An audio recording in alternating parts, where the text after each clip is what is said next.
What is going on, guys? Good afternoon. It's your favorite mortgage lender, Abdel Kwame, Got Mortgages. Holy crap, has interest rates really turned a corner? We're going to dive in so deep. Really, where we at, right? The topic of conversation is interest rates are back to more or less where we were at the start of July, where we were creeping just over 7. We have now hit that infamous 7% interest rate mark. We're going to go over so much different stuff. What's happening? What's the expectations heading into this week? This is probably one of the most critical weeks. Forget the elections, forget all that stuff. It's going to be based on data, inflation, and employment. There is absolutely no indication in regards to the elections as to what, from a monetary perspective, is going to be an impact directly towards mortgage interest rates. Okay. So I'm going to share my screen and I'm going to show you guys where are we when it comes to interest rates and really what's happening. What are some of the reasons why rates are starting to go up? And the data that's back behind it, right? So if you guys could see here, we have now just hit that infamous 7% mark. That's kind of really where we were around July, right? July 9th to now, we've been playing a little bit of that roller coaster. Right before the Fed cut around the 17th, we were kind of really teetering fairly lower.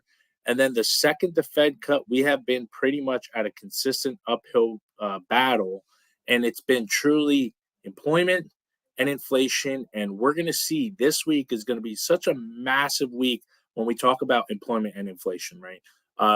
Tomorrow we'll get updates on the job opening and labor turnover. That is usually pretty accurate. Wednesdays we'll get private payrolls with the ADP report, and then the big changer is going to be Friday. Friday is a big determining day when we start getting updates on both the BLS report, which I refer to as the BS report because it has been coming in at that BS mark.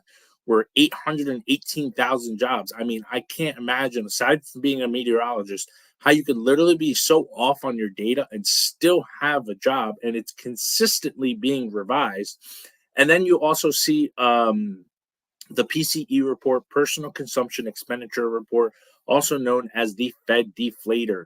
These are going to be the two most important reports that we're going to be targeting. Now, what happened this week, if we take a look truly in regards to not a lot of data that we saw last week, but man, did the market take a lot of hits. We have a software that allows us the ability to track and see everything that happens with both the 10-year treasury yield and mortgage-backed security. That is measured on the secondary market.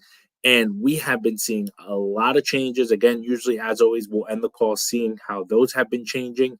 But just this past week, again, not too much that happened, but we saw, again, existing home sales actually had slid for a second straight month, which is going to be a little typical.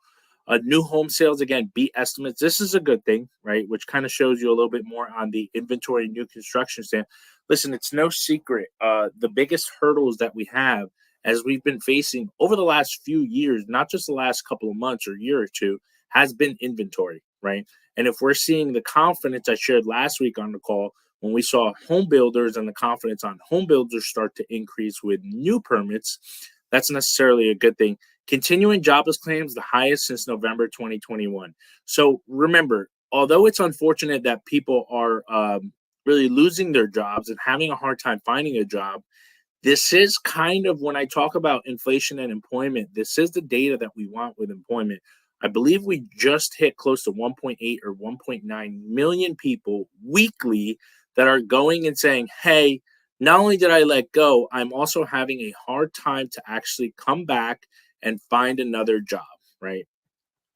Now, it will also see, again, the latest updates in regards to slowing economy, which, again, remember, is the whole purpose of why the Fed kept interest rates at the highest they were and hiked for many times and kept that federal funds rate at the 5.625 until we recently cut by 50 basis points about a month ago. So again, as we dive into existing home sales, you guys will see here, again, the average median home price nationally is about $405,000. That is up 3% year over year. And then we've seen a little bit of indication, slight upticks in inventory. Even I'm seeing inventory slowly start to tick up, okay? which is necessarily a good thing, right? We want to see a little bit of a slowly balanced market. We have been in such a heavy sellers market for so many years that it's nice to kind of see a little bit more options for our clients. But I'll be honest with you guys, it is truly based on how hyper local of the area that you yourself are shopping. We are still in Union County, Middlesex County, honestly everywhere, Monmouth, Ocean, all the way up to Hudson County and Passaic. You're still dealing with multiple offer situations, especially if a home is move-in ready or key ready. Are we starting to see a little bit more homes start to come on the market that may need a little bit of love? Yes. Are sellers a little bit more willing to say fix something here and there? Yes, but on a very limited time frame, right? One thing that is really interesting to see is homes are actually 28 days on the market from 26. Again, not the biggest change in the world, but that goes to show you just a little bit homes are starting to stay on for just a little longer.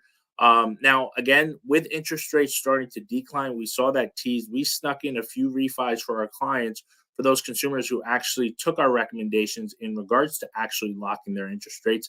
And I believe just a handful of them actually walked away with a refinance at a 4.99% rate, which was great. Few of them were on the FHA standpoint.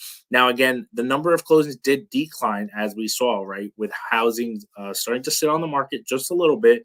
20% of homes sold over list price. Again, as I said, so we're still seeing about a fifth of sales still start to compete and start have multiple offer situations. I mean, I don't know if they're all in Jersey, but I'll tell you guys, almost I would say 3 out of 4 of our offers that we're competing with is based on highest and best and multiple offer situations. New home sales once again beat the estimate, 738,000 brand new contracts last month, 470,000 new homes. Again, you could kind of see here 104,000 are have not started, which means they're in the process of getting built. 250 under construction, and this is great to see 108,000 brand new homes that have been newly constructed. Again, the bottom line that we want to see here again is as interest rates start to tick down, which they eventually will. It's really more of just a matter of time as to when they do. This is the part. If there's any positive note, because it's been really tough to look on a positive side, but if there's any positive notation for us to look at is continuing jobless claims really creeping just shy of 1.9 million. So 1.9 million people, like I shared earlier, jumped up by $28,000, clearly showing that these people are collecting unemployment and continuously going back week over week and doing the same. Again, some of it has some attributes towards the hurricanes that happened in North Carolina and Florida. But of course, as we continue seeing these continuing jobless claims, that is something to keep an eye out for since they are almost as high as what they were throughout COVID. Again, and then we'll see here, like I had touched base on, super important, really weak. We're going to get some updates on appreciation, pending home sales, first quarter GDP, and then the biggest part, I think, here, guys, is going to be really the employment market. JOLTS report, job opening and labor turnovers, like I shared earlier on Tuesday. Private payrolls, also known as the ADP report, which will come out on Wednesday. Unemployment, continuing jobless claims, and initial jobless claims as we get them weekly. And then non-farm payroll and unemployment rate. If we truly take a look at where we have been in regards to the bond market, you guys can kind of see here, we actually got an alert to lock earlier today. But if you see, called it. If we actually go here and take a look at the market, we were almost at 102 basis points. We have now creeped just shy of this. I mean, and guys, when you see this dropping, that is not necessarily a good thing. That is actually a bad thing. That goes to show you that mortgage-backed securities and the bond market is taking a beating. The U.S. 10-year Treasury yield simultaneously is taking a beating. So we really want to kind of see at what point is there going to be any change in data. And if there's any week that can truly change the perspective of things, it's going to be now with the employment market. Listen, eventually the data is going to let up. The consistency in regards to revisions are starting to become cumbersome, but we really want to kind of see some changes. And this week, I think, should hopefully provide that, because if it doesn't, then we are going to see rates higher for longer as we had seen earlier this year, and then take it from there. I appreciate you guys jumping on. As always, remember, these will be shared on our YouTube channel along with our website, gotmortgages.com/blogs. Thanks for jumping on, guys, and I'll catch you guys next week. Have a blessed day.